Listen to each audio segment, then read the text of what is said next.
to learn from Chassidus today. We're holding on page 82.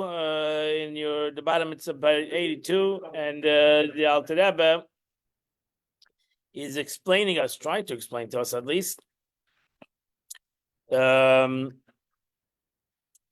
concept of the soul, the aspect of our neshama, which the Torah says, Kinei Hashem Nishma Sodom. The soul of man is Hashem, the candle of God is the soul of man.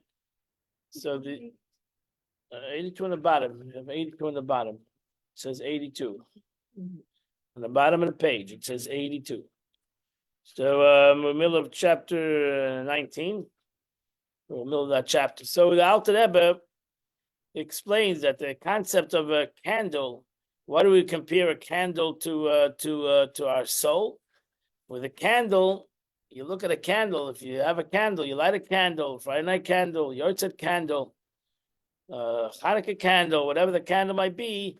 When you light the candle, you see that the candle is holding on to the wick, and the candle wants to go above the wick. It tries to jump off the wick. The only thing that keeps the candle on the wick together is the oil that keeps it together. And so too, Chacham Eina B'Roshai. A wise man has his eyes on his head. He sees this. He sees this fire. He sees this wick. He sees this neshama. He has the capability of seeing this soul, to realize that the only way the neshama is going to stay on the body, the only way the neshama is going to stay in this body, if we're going to give it its oil. And why would the neshama even connect to the oil to stay in the body? Why would the neshama that is godly want to, through the mitzvah, through the oil, which is symbolic in the mitzvah, want to stay in this world? Because the Eibishter created all the worlds so that he would have a dwelling place in this world as a neshama. The Eibishter created a neshama, and he created a guf so that the neshama would dwell in this body. Just like God wanted that he would live, he would have an existence, he would have a revelation in the world. So too, a neshama wants to have a revelation in this body, and a neshama can go through life, through whatever the life of the body is, and he'll never have a revelation in the body. But the neshama wants to have a revelation in the body, even though that it always wants to go higher than itself, because it wants to take the body with it. It wants to elevate the body. It wants to give the body also a greater existence than itself, than the physical side of itself. And that's the beauty, to understand the aspect of that there is a greater entity within yourself, that within yourself, that's not because really we say the God in the world, there's a God in the world, there's godliness in the world. See this over here, Tanya, in the concept of explaining in the Neshama, it says there's not only a godliness in the world, there's a godliness in you. You have to live in exile, in a place of darkness. You have to live a spiritual life. Because spirituality, as we learned in Tanya in the morning today, has no concept of above and below. Godliness is no concept of above and below. It's revelation and lack of revelation. It's a concept of revealing one's soul or lack of revealing one's soul. And some people can go their whole life, as the Alter Rebbe ended off before, that the Gemara says that wicked people who have no revelation, are dead when they're alive. They're called dead because they're not connected to true life. True life, everything that ends is not a true life. So something that is nitzchias, godliness, which is nitzchias, your soul, which is nitzchias,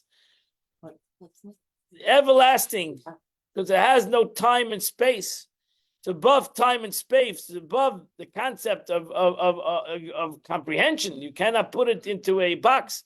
You cannot put it under a microscope. Is a concept that's beyond. It has no limitation. And instead of living a very limited life, the neshama wants to have a life in this limited life as much as possible. That even in this limited world, we should be able to have something that is above limitation, which that's knowledge in general.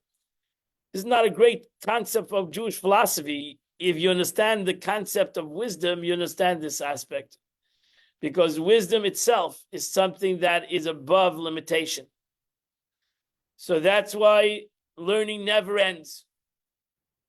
Because it's above limitation. You cannot say, especially wisdom philosophy, especially the Torah philosophy, it's never ending. You always can go deeper and deeper into any subject that you learn. So you're not here learning something, how do we to create a physical thing? You're not trying to create a physical thing. You're trying to create a spiritual thing within this physical dimension, which is unlimited, And that's why we should all be a chacham. We should all turn to chachma. We should all turn to wisdom. Over here, you should all learn Torah. You should all learn the wisdom of Torah. Self-understood, which David gave you the capability to learn his wisdom. You with me? Beautiful.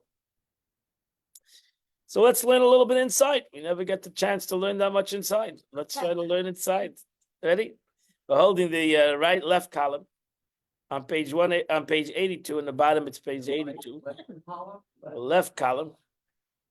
For this reason, this love of the divine soul, whose desire and wish is to unite with God, fountainhead of life, blessed be He, is called hidden love. Now you understand why you have an neshama. We all learn about it. We all comprehend it. We all speak about it.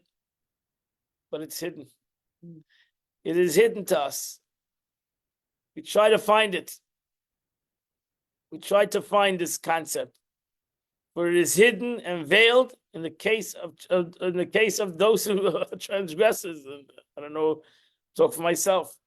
So in the sackcloth of clip, second I have the capability to sin, and I do sin, I basically took this godly, I can't have my cake and eat it. I can't live a mundane and a very evil life, talk lashon hara, do an aveda, and expect to have revelation. It's just not the reality. So if I choose, that's why it says b'charta b'chaim. That's why it says you should choose life. Everybody chooses. Why the Torah need to say choose life? The Torah is not talking about life the way we. Torah is talking about true life. Connect to true life. Right? Everybody wants to live. The Torah doesn't have to tell us, I've given you life and I've given you the opposite of life. Choose life. If the Torah is talking about regular life that we understand, I don't need a pasuk in the Torah. Everybody fights for life. We all want to live. We all understand the beauty of living. And we fight for every breath that we take. And we should never come to realize that we fight for every breath. But we want to live, and we're afraid to the opposite of life. But the Torah is not talking about b'chayta b'chayim. That you don't need to choose. That's a natural thing. We all love life, and the second we're born, we don't want to die anymore. We want to live. We want to live. That's the human nature. I don't have to have a pasuk. I don't have to have a verse in the Torah. Tell me, choose life. But if without the verse, I wouldn't choose life. I would choose life. I would always choose life. Therefore, if I get sick, I try to fight to get healthy. And I want to get healthy. But the Abish is talking about real life. B'chayta b'chayim means that you should choose real life. Choose a life that's above what you think is life. Choose a life that is nitzchias. Choose a life that is everlasting. Don't only choose the life of that you're going to live for to 120 years old, and that's your life. Oh, I was on this world, and I was a wonderful person in this world. No, choose a godly life, because the opposite of a godly life is the opposite of life. Is the opposite of life. And the sad thing is that most of us don't realize this concept, Maybe they don't realize this. Maybe you'll never. That's why it's called hidden. Maybe you'll never remember. You'll never realize it, because if you're not going to do tshuva, if we don't do tshuva on our sins, and we don't rectify the things that we have, we might realize that after 120 years, the beauty of Torah till Mashiach comes, really the beauty of Torah and mitzvahs.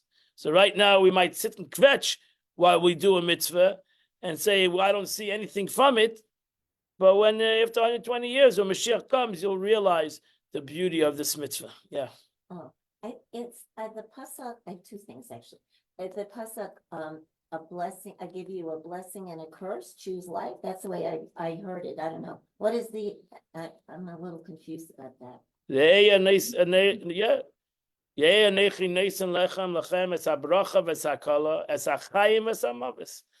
I've given you the blessing and a curse. I've given you life and the opposite of life. And choose life. That's a Pashas Rei, right? It's not the only Pash that says that, but that's an open verse. Choose life. I need to have a pasuk to tell me to choose life. And my other question is this like in is it like because we talk in Purim, we're going to Purim and it's all hidden, and now I'm seeing this. Correct. Is it all hidden? Sure, correlates 100%. We are all connected. We're living in a world of hiddenness. This world is called Olam because the word Olam means Helam, means hidden. We're living in a hidden world, in a world of where what we see is what we think is real might be false. What's false what we think is a dream is a reality. So we're living in a hidden world. That's it. And when you're living in a hidden world, when you're living in darkness, so you're living in a sack. In a clipper. You're living in a bubble. They say about religious Jews, they're living in a bubble. The truth is, every person's living in a bubble. It depends what your bubble is.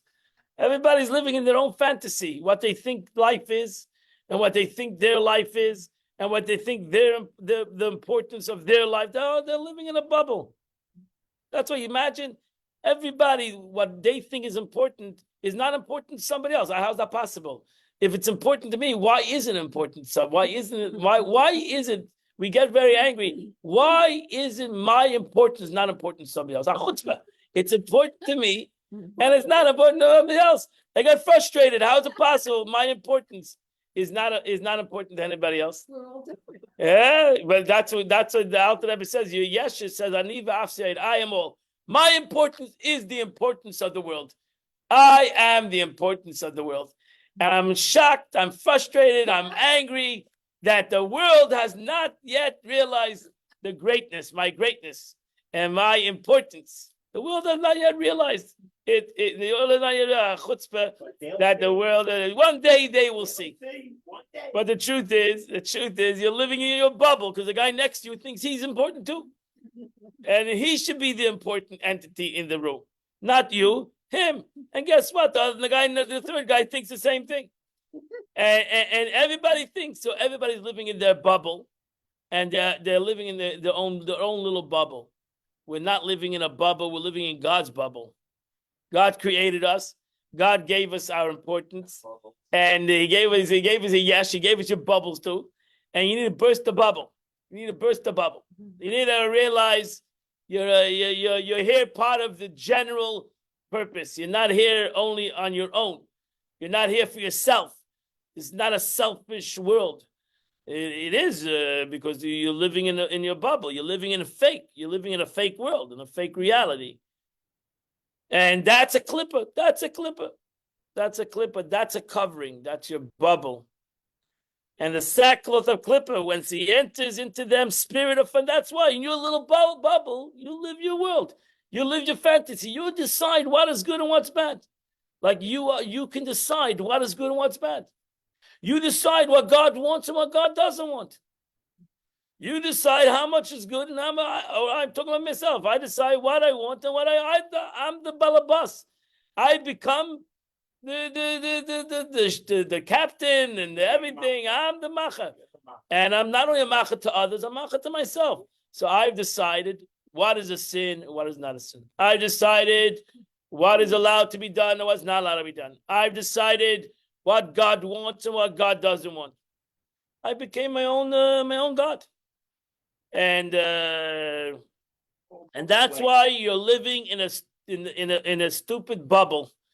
That's it. You're living in your own little stupid bubble, and a person, and that's why the person does not sin unless the spirit of folly enters into him. And it's easy to fall into this concept. We all do that. And we all fall into this concept that we're living in our own little stupidity. And that's life. And that's the truth. That's the truth. And it's not. That's sheker. It's a sheker. Because a Jew needs to look at the Shulchan Aruch. Needs to look what God wants of him in this world. Not what he's decided or not decided. Not what somebody else decided for him. He needs to follow Shulchan Aruch. He needs to know the code of Jewish law, to know exactly what the Eibishter wants for him. And that's the bigger bubble. And that's when we get out of our own bubble and we move into God's, that's the concept in Shabbos. We move out of my domain. I become part of a Shus HaYachid. I become part of the Yachid. I become part of the oneness of God's domain. I'm moving into God's domain. And that's what we mentioned. Shabbos, we all move into God's domain. And we need to make every day Shabbos that we are part of God's domain, not my little domain, which I decide what is good and what's bad. What is the Eibishter decide what's good and bad? What is God life? What is to the Eibishter life? And the opposite of life. I know what to me is life and the opposite of life. What is to God life? Is to God life this physical world? No, to God life is self and the spiritual world. That's true life. And that's why the whole world is ayin to the Eibishter, because the true life of this world is godliness. So therefore the whole physical world is ayin, is nothing. Is nothing, because not it's nothing, it's something, but it's nothing to the true something.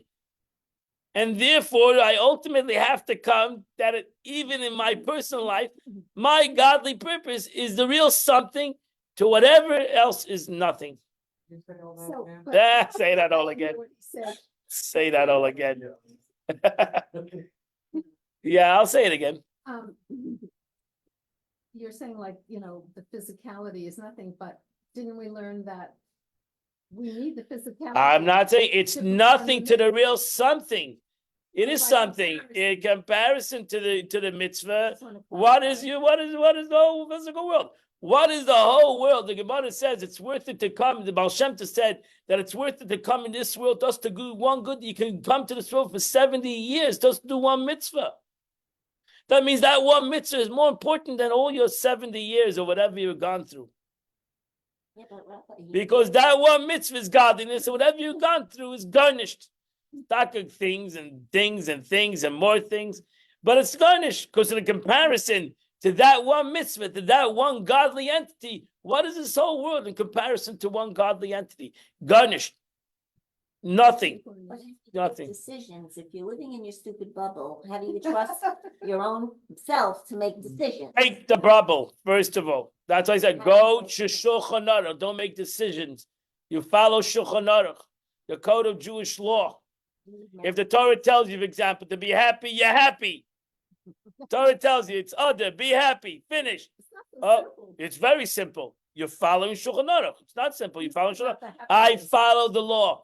The law, it's not simple. I stop at the red light. Is it simple? No, I don't. I want to go through it, but I follow the law. You got to follow. It's very simple. Follow the law. No, don't speak. Simple is, be happy. So what if somebody's depressed? No, be happy. Yeah, just like it's just like. Travel. How do you? Wait a minute. Just like it's. My mother would say, it takes 17 muscles to frown. It takes one muscle to smile. It's easier to smile than to frown. And how do you do the journey from depression to joy to happiness? Just be happy. Just like that. Just be happy. I agree. Go to a comedy show. Maybe start laughing. Go to a happy occasion. Go to Big Sticker on happy people. Watch a happy. Rabbi. $. Did Abbott told somebody The Rebbe told somebody, no, you should have came to that class with the advice of the Rebbe. The Rebbe told somebody who was depressed, they should go to weddings, dance at weddings, go and dance at weddings. I want you to go and dance at weddings. Yeah. And that's what she did. She went to every weddings, those that she was invited to, those that she wasn't invited to. And she danced at every wedding that she got the name that she was the dancer of the wedding. And she danced at every wedding. No, nobody threw her out. And she came to every wedding that she could go to, and she danced at every wedding. And that's it. Go to happy places, start to dance, and you'll see. You'll bring happiness to yourself. Bring happiness, bring joy to yourself. To sit and, you know what? To sit and contemplate how to bring happiness is going to be a very hard thing.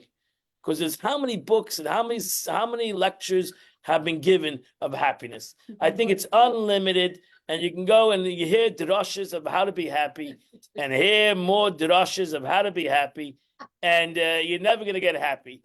Go to a party. Go to a party. Celebrate. Drink a little bit if you need. Go and be happy. That's the way you got to do it. Joy by joy. Happiness by happiness. That's breaking the bubble. The problem is we try to bring all the wisdom into the bubble. We try to bring all the wisdom into this depression. You can't. You're depressed. You're bringing wisdom of how to get out of depression into depression. It's very difficult. Go to a party. That's what the Rebbe answered. Go to a party. Go dance. I know people that go to a party, but they're so cut off that they just sit there blind. Well, it's not by the party. I'm saying go to the party. Fake, go to the party. Be misameh, get up and dance. So go to the party, get up and dance. I'm not saying go to the party, sit miserable, make other people miserable. Go to the party, and if it takes a drink, they serve drinks at the party. So take a l'chaim and get up and dance. Get up and dance. Rabbi, I am happy. I don't drink. I don't drink. Why do I need to drink to be happy? I drink too, but I'm not drinking those to be happy. Yes. so I agree. Of course, the Rebbe had such great advice, but we also have a system. When we wake up in the morning, we actually woke up. We're breathing. There is a certain understanding, connection to gratitude that Hashem gave us breath. And when we go through all those brachas, thank you for getting me straight. Thank you for giving me energy. So there are several ways to get to that place of happiness. That one is gratitude. The second is knowing that we have a mission here, getting out of ourselves, right? Connecting to infinity, attaching to God's infinity through Torah and Tehillim, prayer, and doing mitzvahs. But I'm going to tell you, knowledge. I agree with you, and that's true. But here, the Alter Rebbe gives you a better Eitzah. Again, because I'm not telling you, the Alter Rebbe didn't say go dance, but he says it in a different way. He says go to your chachma. When a person goes to their understanding, and they keep on going to their understanding, Exactly. to get understanding is a very long process. And you might never reach it because we keep on going and explaining to people that something they cannot understand. So we're trying to give understanding to somebody who cannot understand it. Okay. And they just cannot reach it because they're in their situation, their understanding, and you cannot change understanding to understanding. It's a very difficult thing. So when you go to Chachma, when you go to say, you know what? You're right. I can understand it. That's the beauty of action. Action doesn't need to be understood. When I reach out my hand, I'm a poor man, and I need tzedakah, I'm not asking for your understanding. I'm asking for your action. If you're going to sit there and say, oh, I love you, and I'm sorry. So what is your understanding? I need money. I need your action. I need your action. All your understanding is not going to help me. So you're going to sit down and cry with me? Good. Okay, we have a compassion. It's also a good thing. But I need the money. I need the money. They machseidoi. When I'm listening, I'm not missing understanding. I'm missing the money. When I'll need your understanding, you'll give me understanding. I need the money. I need the cash. I need the money. The Avisha says. Psychiatrist office asked for the money back at the end of it. Exactly. That's what the psychiatrist says. I need the money. No, but that's the way it is. The Avisha says, you know what? When you go to the Maisa, when you go to the action, you're going to find there, you'll actually create understanding. Because your action is your chachma, your action is above your understanding. And if you go more to so if you're depressed, go and dance a little bit. Why you want to dance? Doesn't make sense. I'm depressed. Because there's a kala here, we got to make her happy. There's a mitzvah. So you're depressed, so she should be depressed. It's her night. So you're depressed. You're gonna come to a wedding and sit there depressed. You're supposed to make her happy, but I don't understand it. I'm unhappy. But it's not about you. It's about the kala. So go and make her happy. Dance. You know what? That action, that joy, will bring you to understand why you should be happy. Maybe it will change your understanding, because the action is above understanding. The action is something that I do because I'm supposed to do, because it's a mitzvah to do. The action changes me. If every action is going to be with my understanding, I'll do very little. That's why the Yidden said, Na'aseh v'nishma. Sure, we want to understand. We're Jews. We want to understand everything. It's fine. I'm not taking away understanding. I'm not taking away understanding, because ultimately, understanding is you. You're not going to be a robot and do everything and say, I live in the world of wisdom. I live in the world. That's a tzaddik. But we're not tzaddikim. But we need it from time to time to go above ourselves, to connect to the wisdom, to just do things because that's what the Eibishter wants. That's what my neshama wants. Well, that's the right thing to do. There's the kala. There is the poor person. I need to help him. It's not about me. It's about them. Changes the whole dynamic. That's what Mordechai told Esther. You might be 100% right. All understanding. I understand you got an issue going to the guy. I understand. Trust me. The Eibishter wants something to happen will happen. He runs the world. The question is, are you going to be part of it? That's it. That's it. Are you going to be part of this situation?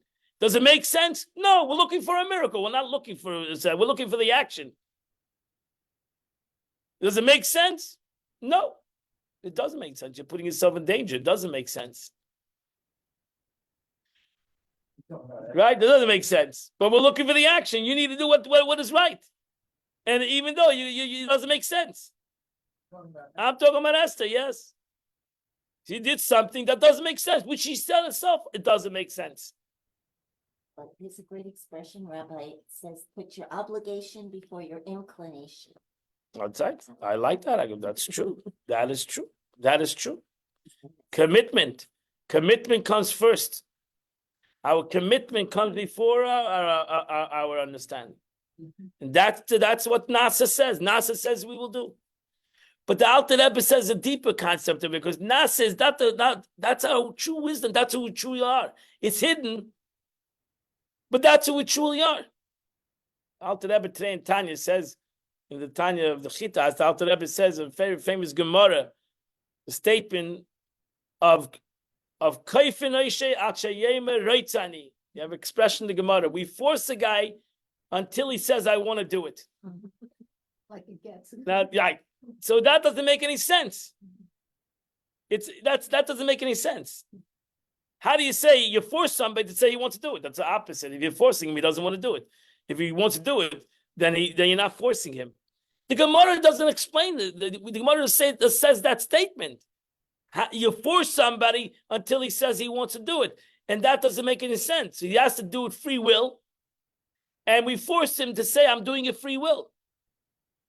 And the answer is because everybody has a good, Everybody has a godly soul. Everybody has good within him. So it's hidden, but it's hidden. Sometimes you have to force yourself till you reveal your hiddenness. Reveal your hiddenness. You don't have to, so therefore you should never come to a situation that somebody else forces you to do what is right. You should force yourself. Sometimes you need to force yourself. And you need to do what is right. Why? Because it's right. It's not understandable. Maybe I can give you 100 reasons why I shouldn't do it. But I do because that's what I can do. That's a b'chayta b'chayim. That's the pasuk. Choose life. It might not be comfortable. It might not feel right, but it's real. It's the true real life.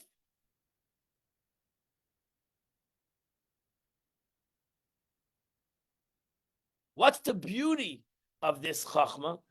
What's the beauty of this life? It has the entire spectrum. It has the entire spectrum.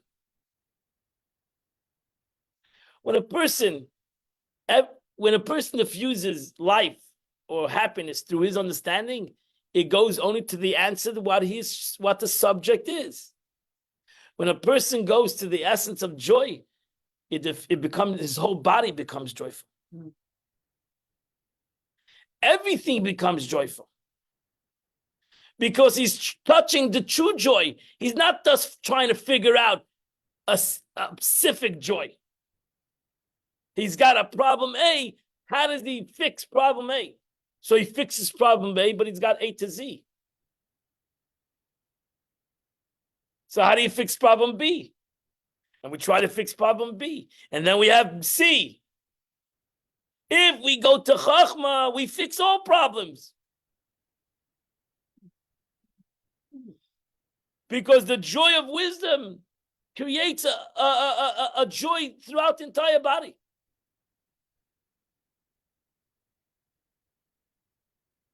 Joy of wisdom is learning to love. Connecting to soul. Connecting to soul. Soul joy. Simcha shel mitzvah. The simcha of the soul. The simcha of the mitzvah. The simcha of God. If we can create the simcha of the Eibishter, then we have joy. Then it's A to Z. It rectifies all issues. It's true. Could you give an example? B'chaim. If I can have a b'chaita b'chaim, if I can connect to true life, then I have a joy in everything. Then then I should be able. I'm not saying it's easy to done, but if I can connect to true joy, then I have joy A to Z.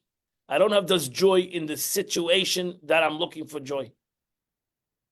So we're fixing things. Chassidus wants you to go to the essence, and and everything will be fixed. Go to the essence, and you'll have a situation that everything will be fixed, A to Z. Why go and fix thing by thing? The Eibishter wanted that Purim, we're coming to Purim next week, v'nahapachu, everything is transformed. A to Z. Purim transforms everything. Didn't just fix one issue. That's the Haman. They had many things. There was a liberation of many things. Because once you have the transformation, when the Mesilas Nefesh, the self-sacrifice of Jews at that time, revealed their essence, everything was changed. Everything. On all levels. Nothing lasts. We're not because the Mashiach that we're still not in. We're not looking. We are looking for ultimate for the world. I'm talking about personal. This is a personal revelation. Your personal revelation will add to the revelation of the world. But after Mashiach comes, Hashem. Can you clarify? I'm sorry to interrupt. Can you clarify a little bit the laws of Purim? Because I'm a little confused. All right, we'll get to that another time. Okay, so let's focus on this. Okay. Wait, Rabbi Booker, I'd like to ask something. Yes. So it all sounds really wonderful. And come in what I'm just wondering if you could give an example or paint us a little bit of a picture. Because it sounds great, but not really sure what it looks like I did in paint the reality. picture. I told you the story of the Lubavitcher Rebbe. I gave you a story. The Rebbe told a person that was depressed, extremely depressed. She was depressed for many good reasons. She lost her whole family, came out of the war, young. She's not an older. She was young then, lost the whole family. She was extremely depressed, could not get out of her depression. And not only that, she had a hard life. It's a beautiful video of the Rebbe. And the Rebbe told her, go dance. Want you to go dance.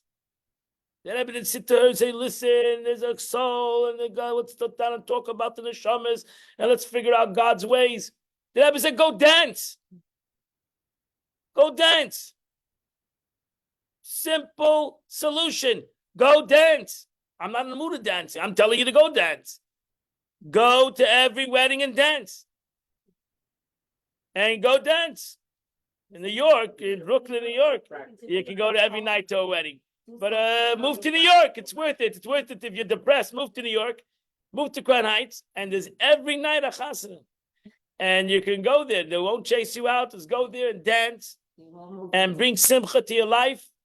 And be happy. Now, how do you do it if you're not in New York?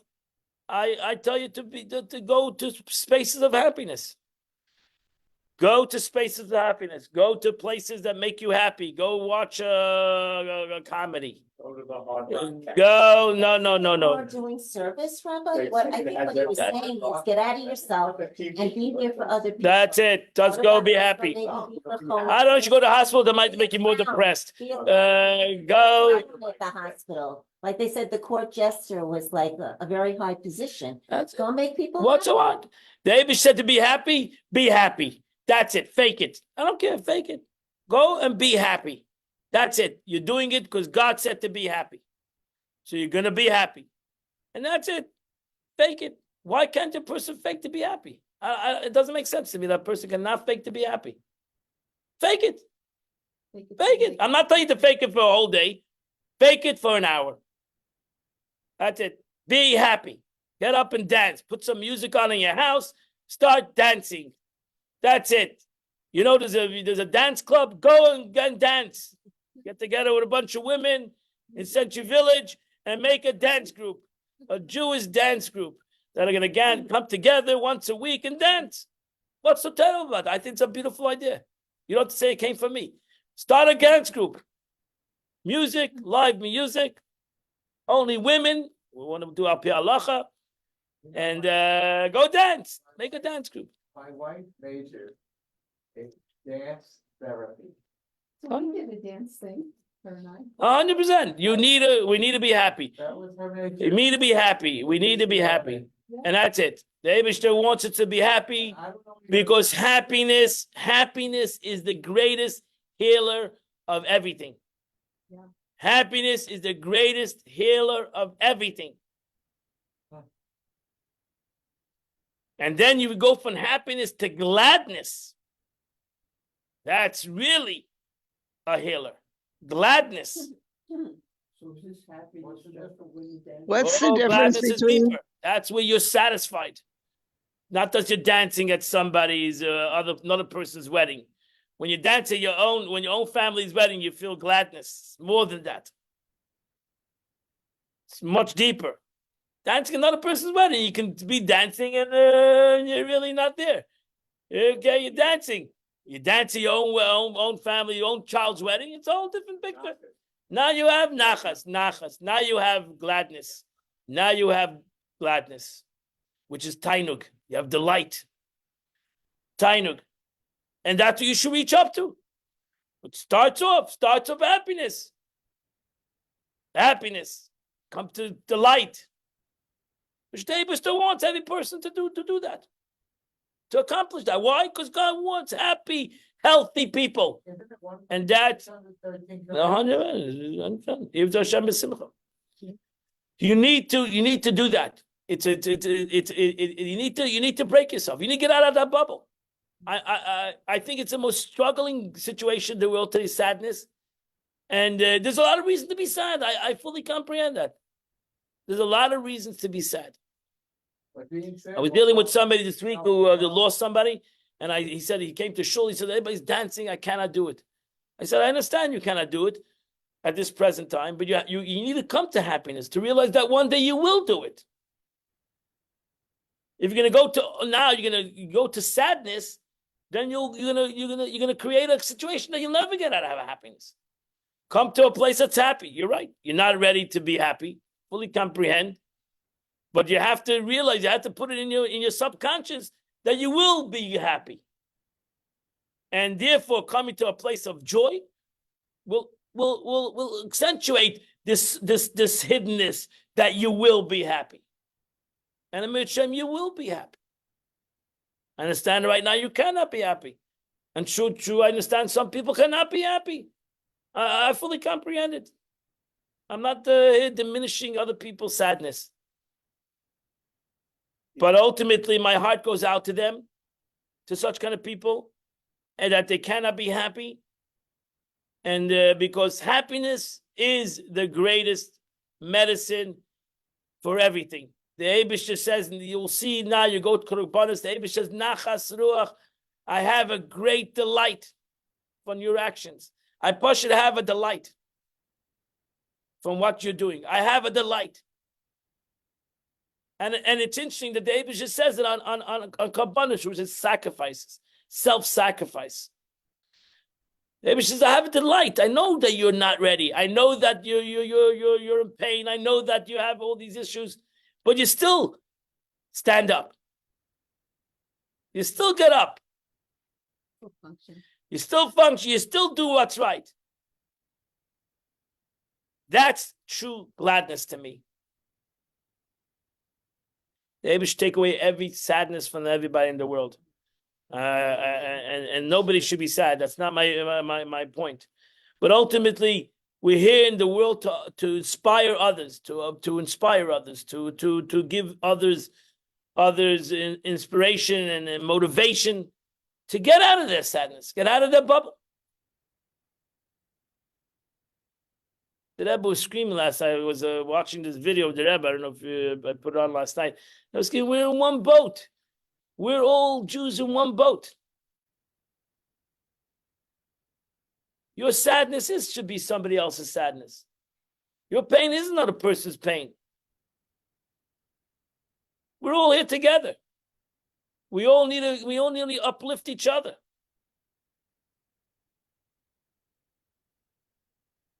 I can't make a hole in the boat thinking nobody's gonna go. Nobody's gonna sink with me. Everybody will sink with me.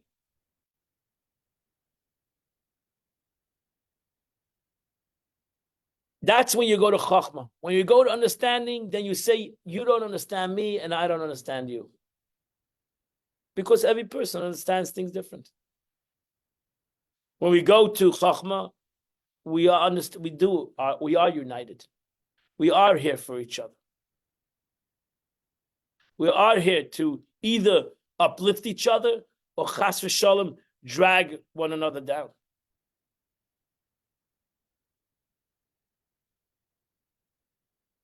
That's why a Jew has looked at every mitzvah I do, I uplift not only myself, I uplift everybody, every single Jew, and every Aveda I do, chas v'shalom, I'm not only diminishing myself. I'm dragging others with me. But in a senior community, Rabbi, you can't always dance. You know what I mean? So what I think what gives me very big joy, like this morning I was on the phone with a friend who's, very scared in the hospital, very serious, nobody around, no family to visit her.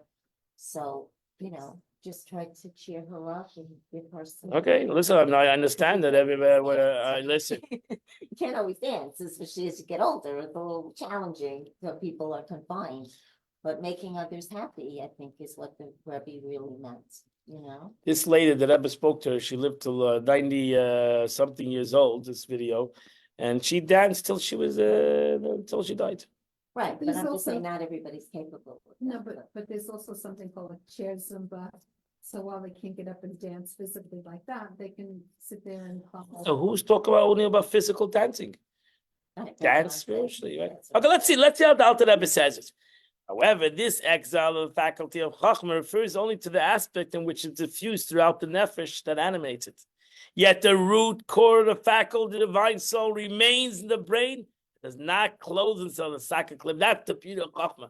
The beauty of Chachma is that it diffuses throughout the body, and at the same time, it will never ever be contaminated by the body. Alter Rebbe is telling you, even though you're in a sackcloth, you still have Chachma. Nobody is taking away your Chachma from you. Sackcloth, even though you're in gullus and you're in this bubble. Yeah, he called it a sackcloth. I called it a bubble. You still have Chachma. Break the bubble. I still don't completely understand what Chachma You're not going is. to understand because you have to go above understanding. That's my point. No, but what does it mean when Go you say dance. Chachma? Go dance. Chachma is wisdom. That's it. Chachma is something that's above me. It's the essence of who I am. Kulam b'chachma sisa. Everything was made with wisdom. Chachma is above my understanding. Chachma tells me that what I understand might not be reality. Might be my small little world. There's a big world out there. There's a big God out there. There's a big soul. So whatever my understanding is, whatever I decide this is what life is, it's not. There's a greater world. There's a greater reality. Every day we say in our davening 3 times. 3 times. Al tira mipachat pisam. I said that the most, I forgot how many times, over 700 times is written in the Torah al tira. Al tira, the most expressed, besides Vayomer, directive. The most expressed directive in the Torah is don't be afraid. Al tira mipachat pisam. Umeshayis reshoyim ki yitzavei. Utzu eitza v'sufa. Davru dava vilayakum. What does it say there? They can contrive whatever they want to contrive. They can come up with whatever they want to come up with. But it doesn't work. Ki imanu kel. Because we have Chachma. We have the Eibishter. It's above, beyond all the philosophies and all the contrivings and all the what you see. The Eibishter runs the world. So whatever you see, look what's going on. Look what's happening. What is he afraid what's happening? What is a Jew afraid what's happening? Oh, but what do you mean it's happening? A Yid has to go above that. Right? We say this in davening. Chabad, they sing it after every davening. Even the weekday, we sing it 3 times a day. That was the pasuk when the Jews, when Haman, it says in the Gemara, when Haman and Mordechai were walking down the street, and they met this Jewish kid. And they asked him, "What'd you learn in your cheder today?" And he said, "This pasuk, al tira mipachat pisam." I learned to cheder that we have nothing to fear. A Yid has nothing. What do you mean nothing to fear? There's Haman right there. The guy is going to kill out the entire Jewish nation in a couple of months. What do you mean there's nothing to fear? This is a reality. Look what's going on. We're under the Haman. He's going to kill us. Comes the kid and says, "No, I'll tell you the I have nothing to fear. I have nothing to fear." It's interesting the story told about a kid. Maybe an adult wouldn't come to that conclusion. A kid says, the Torah says, "I have nothing to fear. I have nothing to fear," and that's it. That's it. We take in the Gemara Megillah. In the Gemara. Oh, we found the city Iftar Aleinu. Al tira mipachat pisa. Meshoyesh Shayim Kizah. Utzu eitza v'sufa dabru dava vilayakum. They can sin. They can contrive. The truth is, you have to realize the truth is that the pasuk is talking to myself. What do you think? I have a Haman only outside. I have a Haman in me. I have this Haman in me. And this Haman's not letting me live. Not letting my true life. Depressing me. This Haman is depression. Haman is depression. You have to look at Haman as depression.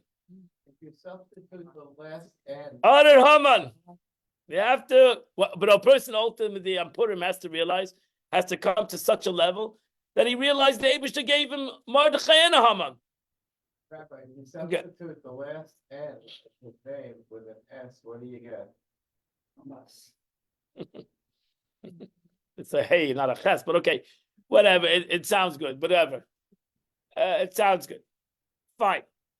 But ultimately, a Jew has to realize that the Haman within him is Pashet, destroying his life.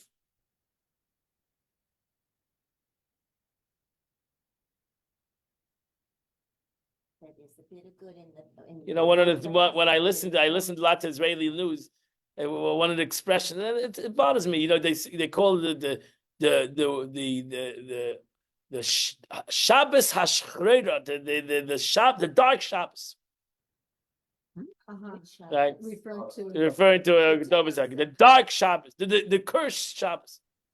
Who said that? How can we do that? How can we do that? We gotta chas v'shalom. Chas v'shalom. You gotta I know that you gotta transform that.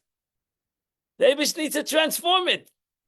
Created a situation, the chas v'shalom, we can call this a dark Shabbos, a black Shabbos. A cursed Shabbos. Chas v'shalom. What would So you the say? Eibush, Well, how would you say it? I don't know, but I blame God. He did it on Shabbos. Why? He couldn't pick another day. He did it on Shabbos, on the happiest day of the year. He decided to do this. Wake us up.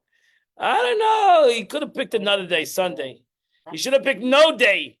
But okay, pick Shabbos on Simchas Torah.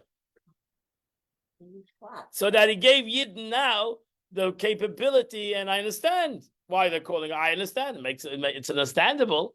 It's a terrible Shabbos. How many Shabbosim were thousands of people killed? That's not a normal Shabbos. But I understand. But a Yid has to go above that. No Shabbos Shchura. There's no cursed Shabbos. There's no dark Shabbos. There's a challenge Shabbos. There's a I don't know. There's a challenge Shabbos. There's a Shabbos that challenges us. Maybe there's a Shabbos that's screaming at us something. Something the Shabbos is screaming at us. But Chas v'Shalom, Shabbos, Yom Shekula Shabbos. Shabbos is a holy day. Shabbos Kodesh. The Eibush called Shabbos a holy day. Holy day. Took all these holy souls on a holy day. Maybe the combination of Shabbos and Simchas Torah gave people the strength to deal with what they had to deal with. I don't know, but I wouldn't call it. It hurts me when I hear that, and I understand why they call it that way. And trust me, they're not learned, they're not religious Jews, and I understand why they call it that way. I understand. Understandable. I understand. If you tell me, does it make sense? Maybe, yeah, in logic. But Shabbos is not. Shabbos cannot be cursed. Shabbos is holy day. It's not a capability of curse on Shabbos. It's not possible. And it's a shocking thing. And therefore it shocks us more. The Shabbos, do you mean it shocks me more? A holy day of Shabbos comes a holy day of Shabbos, and such a thing happens on a holy day of Shabbos in Eretz Yisrael, in a holy land, on a holy day.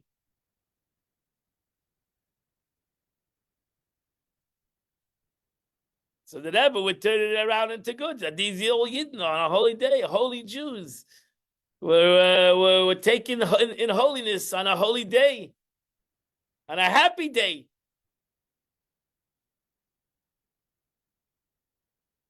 But that you have to have chokhmah. That you have. That you have to have wisdom to be able to come up with that. To be as the book positively biased. You have to be above understanding. You have to be the Jew who says Gam Zu L'Tova. It's a great book. Yeah. Gam Zu L'Tova. This is good. Everything is good. This too is good. You have to become that Jew. I know you're not going to become that on a constant basis. We got to do it. The Gemara doesn't tell you a story of Gamzul Teva to just tell you a nice story about somebody who's Gamzul Teva. The Gemara wants on a book, it should say Gamzul Teva in his life. Is that in the Gemara? Is that the story where he's in the forest? That one? No, that's Rabbi Akiva. Nachum Ish Gamzu. So the Nachum Ish Gamzu, the Gemara tells a story. Or the Rabbi Akiva is called Mada'av, whatever God does is for the good. That is also above understanding. That either story is above understanding. The truth is the whole Gemara is above understanding. The whole Torah is above understanding.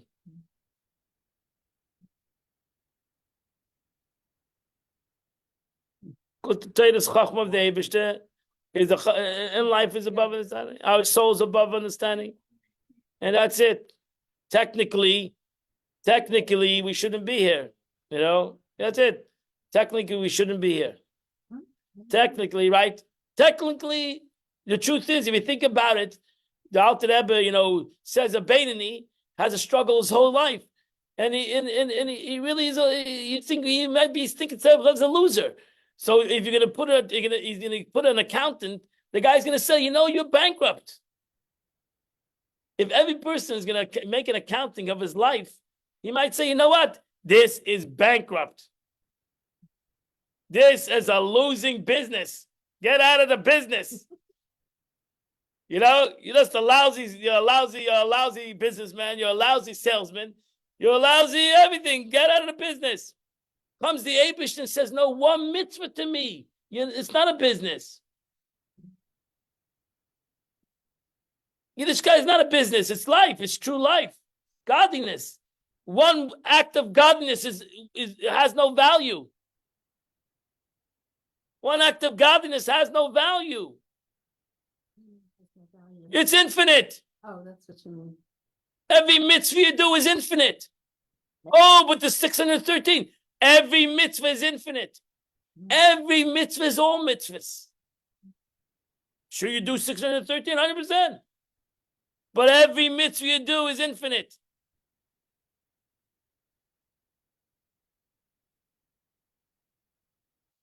Right? So in understanding, that doesn't make any sense. Right? So a lot of Jews, I'm a hypocrite. Right? They tell you, the Rebbe, I always tell the story, the Rebbe, a guy once wrote to the Rebbe, he writes to the Rebbe, he said, I went to Rosh Hashanah to Shul. I went to Rosh Hashanah one day, the first day Rosh Hashanah to Shul, I went to synagogue, the rabbi convinced me to come to synagogue, I went to synagogue, but the truth is, I feel like a hypocrite, because the 360 other 4 days, I don't go to Shul. So I'm a hypocrite. I went once to Shul, I feel like, I've accomplished something. The Rebbe says that's not true.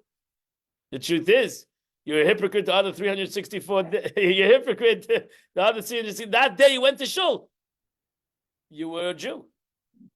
It's the other 364 days you're not going to Shul, you should feel like a hypocrite. The day you went to Shul is the day you were a Jew. The day you did the mitzvah, the day you did the right thing, and that's infinite. When you don't do a mitzvah, or you chas shalom do an aved, now you're a hypocrite.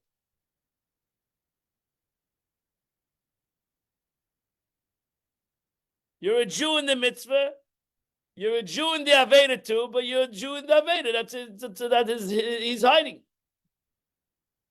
He's acting like a double agent. He's acting like somebody that he's not.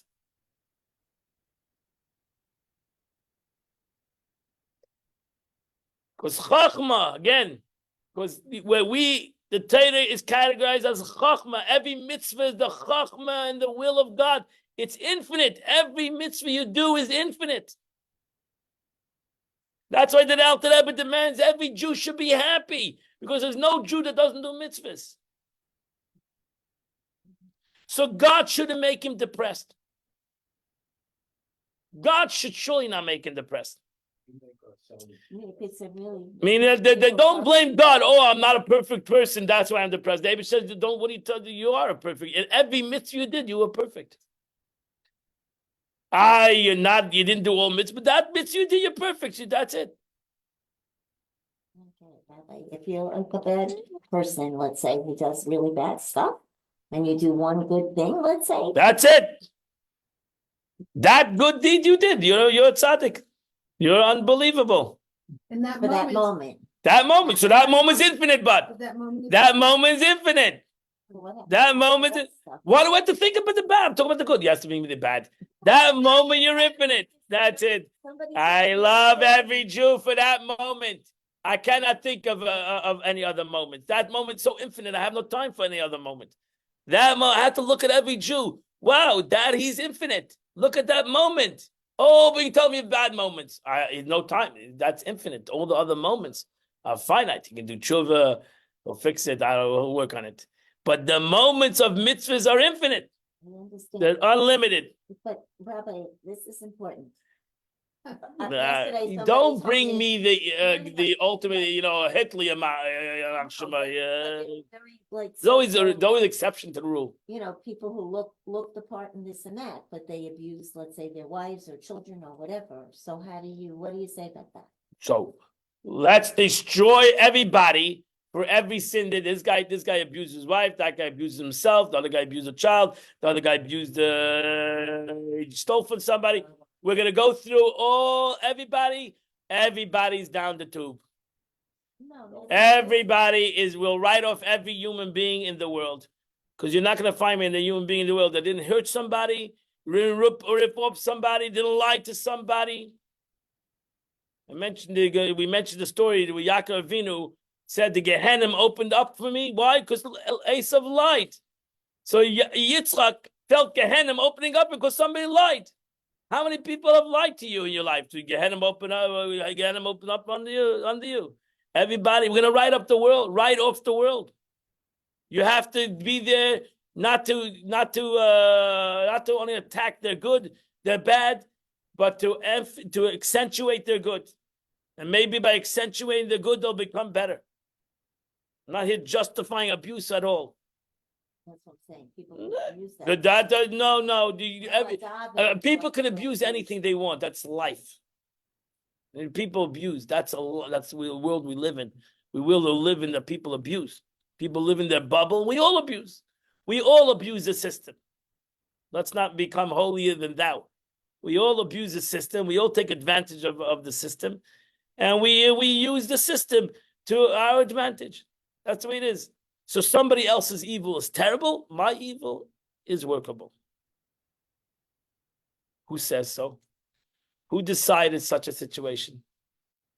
There's abuse, Rabbi. No, there's no abuse and abuse. There's no abuse and abuse. That's not true. No. It's to God all abuse. It's all an aveda. To the Eibush, it's all an aveda. I have to do tshuva. It's all sin. What's all sin? It's all a sin. A sin is a sin. No.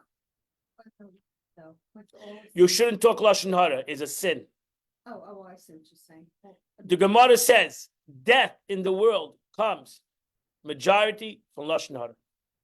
Wow. Okay, so that means the Gemara says when you talk lashon hara, you're killing people in the world. You're a murderer. No, did it stop anybody from talking lashon hara? You're murdering people when you talk lashon hara because you decided it's not murdering people. The Gemara says it is. I've decided it's not because I don't see I don't see when I talk lashon hara that I'm stabbing somebody. So, but the Gemara says that you are. You're killing somebody. So that's the greatest abuse in the world. The greatest abuse. So the 95. The Gemara says 95% of death comes to the world from lashon hara. I don't see it stopping anybody from talking lashon hara. And I don't see we go and condemn people that talk lashon hara. But we should condemn most of those people too. I think Right, most I people just- don't know that. But The it's what I'm intent, saying, but uh, when someone I- tells you I- your child, the father took a cigarette and burned the kid. I mean, it's like, Yeah, I mean, it's horrible. Yeah. I'm not sure. There's a concept of a person's hurting somebody has to be put aside. He has to be put aside. But you have to separate from the evil from most of the good. You have to separate the evil from the good. So a person hurts somebody, has to put in jail. because there are Correct. punishments in the Torah. Correct. Stoning, beheading, you read about it on Yom Kippur, like all that stuff, I agree. obviously. I agree. I agree. or horrible sins. I agree, but most of us don't deal with those kind of issues. We deal with these kind of issues of lashon hara and jealousy and hatred. These are things that are affecting us in a much greater sense than these the other situations. There are the other situations they need to be dealt with, but it's not the main tzara that's happening in our midst. Sinas chinam is a greater problem because it's happening between everybody. It's not happening between a group, a selected group. So we like to talk about those selected group. We forget about our own little tzaras, our own little avedas that we do. It like makes us feel good. We're not abusers, and it's good. Baruch Hashem, most Jews, most humans are not abusers. Baruch Hashem. If most people were abusers, we would be in a terrible world. Most people are not abusers. Thank God. We're not murderers. Nobody. We're not rapists. We're not ganovim either. In general, we're not robbing from people. Most people are good people, but we still have lashon hara. We still have. So we decided. Whenever we talk about evil, whenever these conversations go, oh, what do you do with Hitler? I'm not talking about the Hitlers. I'm not talking about the abusers of the world. I'm not talking about the rapists of the world. I'm not talking about the murderers of the world. That's what Tanya is talking about. Tanya is talking about the majority of 99% of people, 99% of Yidden are not that. But we're still not perfect. We're still far away from godliness. We're still in gullahs, even though, Baruch Hashem, we didn't kill anybody. Whenever I used to go to my father, bless him, I used to say, oh, yeah, I'm not so good. He said, well, let me hear the biggest sin you did. Like, love ahead of the Aveda you did. What is the sin you did? You killed somebody? No. Okay, Baruch Hashem. I was getting nervous. You can say you killed somebody. Yeah, got out of the table. You raped somebody? No. Okay, we got out of the table. Would you worship the Avodah Zarah? Okay, we got out of the table. What'd you do already? Yeah, he spoke some lashon hara. Had some atayva here or there. It's workable. It's workable. It's workable. It's changeable. You didn't do an act when you murdered somebody, chas v'shalom. Now the Torah says you have to be put to death because it's unworkable in this world. It's unworkable. You have to eradicate evil. We're not talking about that kind of situation. Unless you have certain cases, they are talking about that. You have by Jews also, there are murderers and rapists. We have it all. We have, we have. But it's not a majority of the world. It's not a majority of the Jewish nation that way. Baruch Hashem.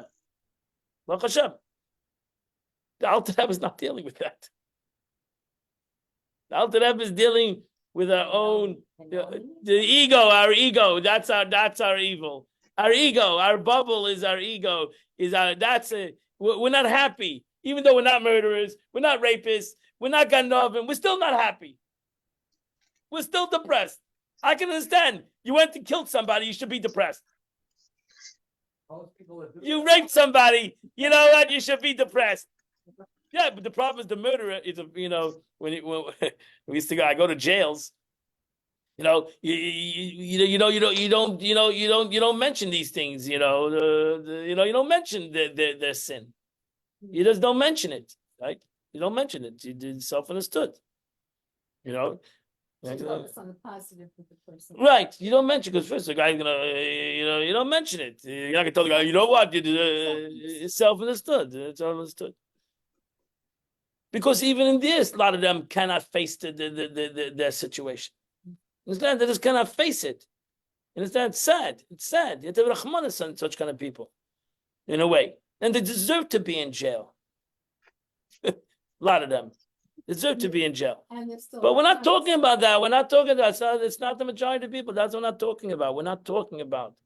And if if a person abused a kid, he should be in jail. That's where he belongs. And that's it. It's no question about it. It doesn't belong anyplace else. But that's not the Tanya over here. That's not the bubble. That's not the bubble. That's not the bubble you're living in. The bubble we're living in is in our ego and our own depressions and unhappiness, sadness of our existence. And for some reason, we're not satisfied with life. We're just not satisfied with the life that God has given us, with the life that we have. And we all struggle with that. We all struggle with that. And each and every one of us struggles with that. They say the essence of a Jew, right, is to thank. When you're grateful, Yeah. you're happy. Correct. When you're grateful, you're happy. Right? Right? 100%. So, you Oh, know, no. and So Hashem be wants us happy. to So be grateful. happy. So be happy. So be happy. Be happy. Be happy with the. Be happy with your life. Be happy with your be happy with your existence. So here the Alter Rebbe says, in any kind of situation you are, you have a neshama, you have a godly soul, you have wisdom. Be happy. You're still unlimited until you die. Chas v'shalom, you still can become something unlimited. You can still change until you die. When you don't have your soul left your body, you have the capability to start dancing. You have the capability to celebrate Purim. You have the capability to be happy. And we should use that capability. Oh, but we're unhappy. Okay. Be happy. I didn't have to command you to be happy when you're happy. It's a mitzvah. So do it as a mitzvah. That's the mitzvah, to be happy. Is it really one of the 613? Actually, it's a mitzvah. The Gemara says, according to some, it's not in one of the 613. It's actually it's all of them. Because anything that even if you do a mitzvah on happiness, is you're diminishing the mitzvah. So it elevates all mitzvahs. Alter Rebbe writes that in Tanya. He writes that the depression is not an Aveda either. There's no mitzvah in one of 613 mitzvahs to be happy. There's no sin to be depressed. Doesn't it say that? But ultimately, happiness elevates all mitzvahs, and depression brings down everything you do. Everything you do in life. If you're depressed, it will be affected by your depression. And therefore, be happy. That's it. Just get in the mode of happiness. Work on your happiness. It's one thing that everyone should work on is their joy. And how do they do that? Connect to your wisdom. Connect above your understanding. Say, even though I understand it, there has to be something greater out there. Even though I'm in tsar, there has to be a God that gave me this tsar. The Eibishter gave me this tsar. I didn't give this tsar this pain. The Eibishter gave me this pain. When I have a God for somebody as a loss, what do we say? God gave you the loss. Don't start blaming yourself. Don't start having guilt. Don't start diminishing yourself. The Eibishter did it. God did it. Yeah. And the Eibishter is the ultimate judge. And the Eibishter knows exactly what he's doing. And I accept on myself God's wanting and God's desire. Do I like it? No. But the Eibishter has something in it. God has something in it. What is it? I don't know. Maybe I might have time. I might have time to work on it, but I'll ultimately find it. So what do I say to this sick friend? She's like semi-religious. And she said, why is God giving me all this suffering? She has heart failure. She has lots of sorrows, financial, all kinds of sorrows. What do I say, Rabbi? Be happy, go dance. Have bitachon. Have trust. Trust. Have trust. Listen, it's not an easy thing. I'm not saying it's an easy thing. But that's it. What's the question?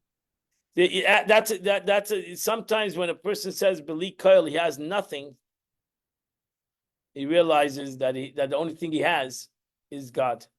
Because anything in the world is not going to help him. The world cannot help him. The only one who can help him is the Eibishter. The only one who can help us is God. You didn't have to realize that they have nobody to trust. Not the world, not the nations of the world. They're all sheker. They're all sheker. You can see the world today. It's all sheker. The Eibishter is showing us it's getting tighter, it's getting darker, but it's proving to a Yid one thing. They can contrive, they can all talk, even our government, a wonderful government, they can have their machshavas and talk. We trust the Eibishter. Ki imanu kel. We trust God. That's it. We put our trust in HaKadosh Baruch Hu. We put our trust in God. We have put our trust in God for the last 2,000 years. We survived not because of the nations of the world, not because of anything of the good kindness of the world. We survived because of God. We will be here because of God. We will dance together with Mashiach because of God, not because of any nation, not because of any government. not because of anything but God. And that's the reality. And therefore, I'm happy. I'm happy. God's happy. I'm happy. No fear. So God bless us all. We should have a one. I'm not going to be here next week. Next week is Purim. Oh, that's- Purim. It's Purim. No time. We got to drink. I got to drink. Purim is on Sunday. We got to be happy. We should all have a wonderful Purim, a happy Purim, a healthy Purim. God should bless us with only good things in life. Shakoah, Rabbi. Or just